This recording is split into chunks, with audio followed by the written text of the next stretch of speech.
everyone, today we will talk about how to fix or how to solve the problem of issues on YouTube. To know how to fix or how to solve the problem of issues on YouTube, you should just go to settings. In the first, you can go to apps and you can click on YouTube app. Then you can click on first stop and you can click OK. After that, you'll enter to the window of storage. Here you can click clear cache. Don't click clear data because that can cause the errors or can delete your account.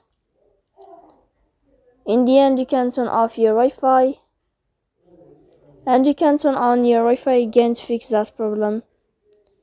So please don't forget to support us by like and subscribe. See you next time in another video, and thank you for your attention and your watching.